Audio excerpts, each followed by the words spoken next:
બોલો. બક ધ્યાનમ સ્વાન નિંદ્રા તથૈવ ચ અલ્પાહારી ગૃહ ત્યાગી વિદ્યાર્થી પંચલક્ષણમ. હવે હું અડધું બોલાવીશ. કાગ ચેષ્ટા બક ધ્યાનમ સ્વાન નિંદ્રા તથૈવ ચ અલ્પાહારી ગૃહ ત્યાગી વિદ્યાર્થી પંચલક્ષણમ. સરસ. હવે આ શ્લોક શું કહેવા માંગે છે? કોઈને એક લીટીમાં, અડધી લીટીમાં જે ખબર પડી હોય કહેવાની છૂટ છે. હું હજુ એકવાર બોલી દઉં. હવે તમારે બોલવાનું નથી, ખાલી સાંભળવાનું છે. બરાબર? કાગ ચેષ્ટા બક ધ્યાનમ સ્વાન નિંદ્રા તથૈવ ચ અલ્પાહારી ગૃહ ત્યાગી વિદ્યાર્થી પંચલક્ષણમ. આમાં શું કહેવા માંગે છે? જેને ખબર હોય એને હાથ ઊંચો કરવાનો. થોડી થોડી ખબર પડતી હોય તો ગપ્પુ મારવાની છૂટ છે.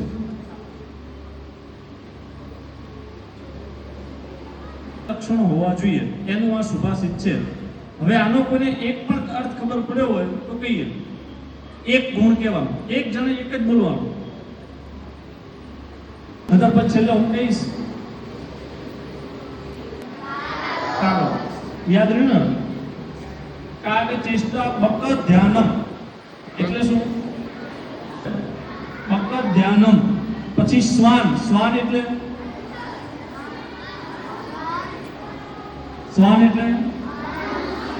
સ્વાન નિંદ્રા. કોના જેવી નિંદ્રા? કૂતરા જેવી નિંદ્રા. બરાબર? સ્વાન નિંદ્રા. પછી અલ્પાહારી ગૃહ ત્યાગી. આ 5 વાતો છે. એમાં એક એક વાત આપણે સમજીએ. પહેલું છે કાગડા જેવી ચેષ્ટા. એટલે કાગડો શું હોય? તો કાગડામાં પણ નવું નવું જાણવાની ઈચ્છા હોય. કાગ ચેષ્ટા એટલે આપણને પણ, તમે જો કાગડો હોય ને એનું ધ્યાન ક્યાં હોય? એ નવું નવું જાણવા માટે પ્રયાસ કરે. તો કાગડા જેવી ચેષ્ટા આપણામાં હોવી જોઈએ. આપણને કદાચ આજે અહીં આવ્યા તો કે ભાઈ આજ કોણ આવ્યું હશે, શું વાત કરશે? ક્યાંક ફરવા જઈએ તો પેલા મોબાઈલમાં આપણે સેલ્ફીમાં રહીએ તો ચાલે ખરું? પરંતુ જે જગ્યાએ આપણે ગયા હોઈએ ત્યાં નવું નવું જાણવાનો આપણે પ્રયાસ કરવાનો. મોઢેરા લઈ ગયા, રાણીની વાવ જોવા ગયા તો આપણે ફોટા પડાવવામાં મશગુલ હોઈએ.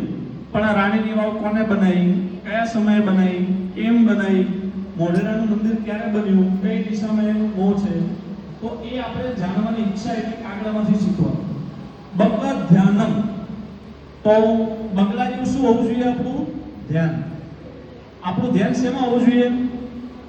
બગલાનું ધ્યાન શેમાં હોય? એના ખોરાક તરફ. પાણીની અંદર બગલો બેઠો હોય ને તો એ જોવે સીધું જે ખોરાક દેખાય ને તરત ચાંચ મારી લઈ લે. આ બગલાનું કામ છે. તો આપણું ધ્યાન ક્યાં હોવું જોઈએ? શિક્ષક ભણાવતા હોય. બોલો. સરસ. શેમાં હોવું જોઈએ? ભણવામાં. તો બગલાઓ એના ખોરાક ઉપર ધ્યાન આપે. આપણે બધા વિદ્યાર્થી છીએ તો આપણે શેમાં ધ્યાન આપવાનું? મોબાઈલમાં આપીશું તો ચાલશે? ટીવીમાં આપીશું તો ચાલશે? હા, ટીવી જોવાની પણ કેટલો? અડધો કલાક જોવાનું. મોબાઈલ પૂરો અડધો કલાક જોઈએ, વાંધો નહીં. પરંતુ સાથે સાથે આપણું ધ્યાન કેવું હોવું જોઈએ? ભણવાની. એટલે આપણા બધા પાસે અપેક્ષા હોય કે આપણું ધ્યાન ભણવામાં રહેવું જોઈએ. તમને એક વાર્તા કહું, બરાબર? પછી મને કહેવાનું, એનો પ્રશ્ન પૂછીશ. એક વખત એક પર્વત હતો. એ પર્વત ઉપર દેડકાઓને ચડવાનું એક સ્પર્ધા હતી કે સૌથી ઉપર કોણ ચડી જાય છે. 2 દેડકા વચ્ચે સ્પર્ધા હતી. એટલે છાપામાં જાહેરાત આવી હતી કે ભાઈ જે દેડકાને ભાગ લેવો હોય એમને અહીં આવવાનું, અને જેને આ સ્પર્ધામાં ભાગ લેવો એના નિયમો હતા. એટલે એક પર્વત ઉપર ચડવાનું હતું. છાપામાં જાહેરાત આવી. બધા દેડકાએ જાહેરાત વાંચી એટલે બધા દેડકા સ્પર્ધામાં ભાગ લેવા માટે આવી ગયા. તો નક્કી કરેલું હતું કે આ સંકેત મળે એટલે બધાએ ઉપર ચડવાની શરૂઆત કરવાની. એટલે પછી સંકેત મળ્યો તો એક પર્વત ઉપર બધા દેડકાએ ચડવાની શરૂઆત કરી દીધી. પણ પહાડ જે હતો ને પર્વત એ બહુ ખાડા ખીયાવાળો હતો અને સીધો ઊંચાણવાળો. પણ એમાં વચ્ચે ખાડા ખાઈ આવે તો કદાચ એવું બને બહુ ધ્યાન ના રાખીએ તો સીધા નીચે પડીએ તો આપણું માથું તૂટી જાય અથવા હાડકા ભાગી જાય. એટલે દેડકાની સ્પર્ધા જોવા માટે આપણા જેવા ખૂબ લોકો આવ્યા હતા એ સ્પર્ધા જોવા માટે. પછી એ બધા લોકોને ધ્યાનમાં આવ્યું કે દેડકાની સ્પર્ધા છે, ચલો સરસ મજાની છે તો જોઈએ. જેવી શરૂઆત થઈ, બધા દેડકા શરૂઆત કરી ચડવાની, તો આપણા જેવા બધા નીચે લોકો હતા ને બૂમો પાડતા હતા, એ ભાઈ રહેવા દે, પડી જઈશ તો હાડકા ભાગી જશે, મરી જઈશ. એટલે દેડકા જે ઉપર ચડતા હતા ને એ નીચે જોવે કે વાત તો સાચી હો, જો પડે ને તો મરે. એટલે બધા દેડકા શું કરે, ઉપર ચડ્યા વગર નીચે આવતા. એક દેડકો છેક ઉપર ચડી ગયો અને વિજેતા જાહેર થઈ ગયો. એટલે બધાને પ્રશ્ન થાય, આટલા બધા દેડકામાંથી એક દેડકો છેક ઉપર ચડી ગયો, એને વિજેતા જાહેર થઈ ગયો. કેમ ચડી ગયો હશે કહો? એક દેડકો કોઈને ખબર છે? જેને ખબર એને ખાલી હાથ ઊંચો કરવાનો, હો, જવાબ આનો નથી આપવાનો, હાથ ઊંચો કરવાનો. બરાબર છે. ઓર બીજા હા બોલો. સરસ. એ દેડકો કેવો હતો? બેરો હતો. એ કોઈનું સાંભળતો જ નહોતો અને એટલે છેક ઉપર ચડી ગયો. થાય ને એવું? કારણ કે બધા લોકો શું કરતા, સાંભળતા એકદમ નીચે જોતા કે વાત તો સાચી હોય, જો નીચે પડ્યા તો હાડકા ભાગી જશે, એટલે કોઈ ઉપર ચડ્યું નહીં. પણ પેલો બેરો હતો, એને કંઈ સંભળાતું જ નહોતું. એટલે આપણા જીવનમાં પણ આવું બનશે. કોઈ આપણને કહેશે, એ તું તો હવે આ બધું ના કરી શકે, તારામાં કોમર્સ રાખવાની તાકાત નથી, આર્ટ્સ રાખ, તારામાં સાયન્સ રાખવાની તાકાત નથી, તારામાં ડિપ્લોમા કરવાની તાકાત નથી, તું તો બધા 10માં મોડ પાસ થઈશ, તારા તો આટલા ટકા નહીં આવે. એવું કોઈ બોલશે ને આપણને, તું આટલું તો ના કૂદી શકે, આવું બધું કહેશે આપણને, તું આટલું ના દોડી શકે. પણ આ બધું સાંભળવાનું ખરું? ના. શું સાંભળવાનું? સારી બાબતો સાંભળવાની. કોઈ નેગેટિવ બાબત કે નકારાત્મક કે તું આ ના કરી શકે એવું સાંભળવાનું નહીં. આપણે બધું જ કરી શકીએ, કંઈ ના કરી શકીએ એવું જીવનમાં કંઈ છે નહીં. તો આ ધ્યાનમાં આવ્યું ને? ત્રીજું વાક્ય શું હતું? કૂતરા જેવી શું હવે? નિંદ્રા. એટલે કૂતરો હોય ને, જો આપણે રાત્રે ગમે ત્યારે નીકળીએ ને તો સેજ અવાજ થાય ને તરત જાગી જાય ને, તરત ભસવા લાગે આપણને અજાણ્યા વ્યક્તિને જોઈને. તો કૂતરા જેવી નિંદ્રા. એટલે આપણે પણ જીવનમાં સજાગ રહેવાનું, જાગૃત રહેવાનું.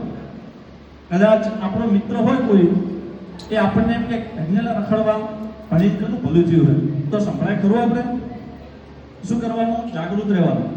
આપણો મિત્ર સારા માર્ગે આપણને લઈ જાય તો જવાનું, પણ ખોટા માર્ગે લઈ જાય તો જવાય ખરું? ના. તો આ શું હોવું જોઈએ? આપણી જાગૃતતા હોવી. ચોથો વિષય છે અલ્પાહારી. એની પણ એક વાર્તા કહું તમને, પછી મને તમારે કહેવાનું. બે મિત્રો હતા, એક ફળની વાડી હતી. એ ફળની વાડી આગળથી પસાર થતા હતા, એટલે બંને મિત્રોને ઈચ્છા થઈ કે આપણે ફળ ખાવા જઈએ વાડીમાં. એટલે પેલા એક મિત્રએ કીધું, ભાઈ રહેવા દે ને, આ કોની વાડી આપણને ખબર છે નહીં, કોઈની વાડીમાં ફળ ખાવા જવાય નહીં. અને જો કદાચ ચોકિયાર આવી ગયો, એનો માલિક આવી ગયો તો આપણને મારશે, એવો મને ડર રાખો થોડું. પણ છતાં પેલો મિત્ર કે કોઈ નહીં આવે, ચાલ ને જઈએ. એટલે બંને મિત્રો એ ફળની વાડીમાં ફળ ખાવા માટે ગયા. જ્યારે ફળ ખાવા ગયા તરત જ એનો માલિક આવી ગયો. હવે માલિકે તરત બંનેને પકડ્યા અને કે ભાઈ તમે કેમ આવ્યા? એટલે કે હું ફળ ખાવા આવ્યા હતા. કઈ વાંધો નહીં કે હવે આ વાડીનો નિયમ છે, તમે આવી તો ત્યાં ભલે આવી ગયા, પણ હવે તમારે આખો દિવસ એ રોકવું પડશે, તમને સાંજ સુધી જવા નહીં મળે.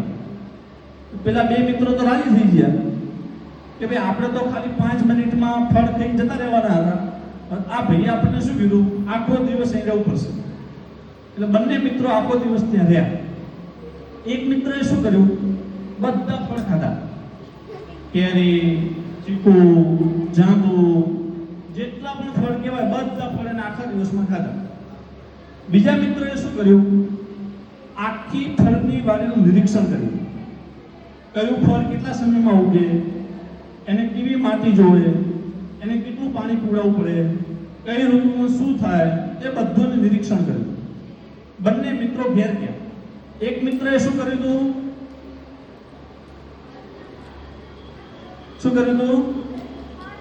ફળ ખાધા હતા. બીજા મિત્રએ શું કર્યું હતું? બોલો બેન. હા,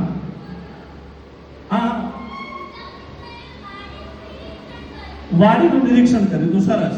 બંને જણા ગયા ઘરે, દિવસ પૂરો થઈ ગયો. એક મિત્રએ તો ફળ ખાધા હતા, બીજાએ નિરીક્ષણ કર્યું હતું. એને પોતાના ઘેર જઈ અને એક વાડી બનાવી અને આખી જિંદગી ફળ ખાધા. બીજા મિત્રએ. બેમાંથી કોને સારું કર્યું? બોલો. બીજા મિત્રએ. સરસ.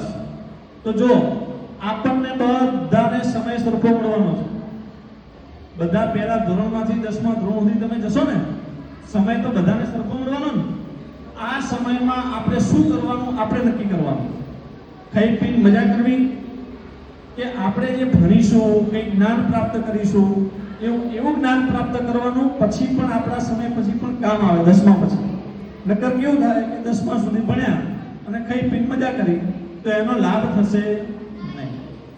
અલ્પાહારી અને ગૃહત્યાગી. ગૃહ એટલે ઘર, ઘરનો ત્યાગ કરવાનો. હવે પહેલાના સમયમાં તો શું હતું, તો બધા આપણને ખબર છે, ઋષિ કુમારો ત્યાં વનની અંદર જાય, જંગલમાં જવાનું, લાકડા કાપવાના, ભિક્ષા માંગવાની અને કોઈ ગુરુના આશ્રમમાં રહેવાનું. આ પ્રકારની પદ્ધતિ હતી. પરંતુ હવે આપણે પણ ક્યારેક આપણું ઘર છોડવું પડે ભણવા માટે, તો પણ આપણી તૈયારી હોવી જોઈએ. મને ઘર વગર ફાવશે નહીં, મને મમ્મી વગર ના ફાવે, મને ઘરના જ રોટલા ભાવે, તો ચાલશે ખરું? ના. પહેલાના ઋષિ મુનિઓ જે ભણાવતા એમાં શિક્ષા પ્રાપ્ત કરવા માટે શિષ્ય આવે તો એને બધા જ કામો કરવા પડતા. એટલે આપણે પણ આવી તૈયારી રાખવી પડે. તો કેટલા લક્ષણો થયા? 5 લક્ષણો. પહેલું હતું કાગડા જેવી ચેષ્ટા, એટલે નવું નવું જાણવાની ઈચ્છા રાખવાની. બગલા જેવું ધ્યાન, એટલે આપણું ધ્યાન શેમાં હોવું જોઈએ? ભણવામાં. ત્રીજું શું હતું? શ્વાન નિંદ્રા, એટલે કૂતરા જેવી શું રહેવાનું? જાગૃત રહેવાનું. કોઈ આપણને ફોલાઈ જાય એવું ચાલે નહીં. પછી ચોથું લક્ષણ અલ્પાહારી, એટલે માપનું ખાવાનું. નંતર શું થાય? ખાઈ બહુ ખવાઈ ગયું તો હવે વંચાશે નહીં, વ્યસન નહીં થાય. 3 ટાઈમ ખાવાનું, 4 ટાઈમ ખાવાનું ચાલશે ખરું? અલ્પાહારી એટલે માપનું ખાવાનું.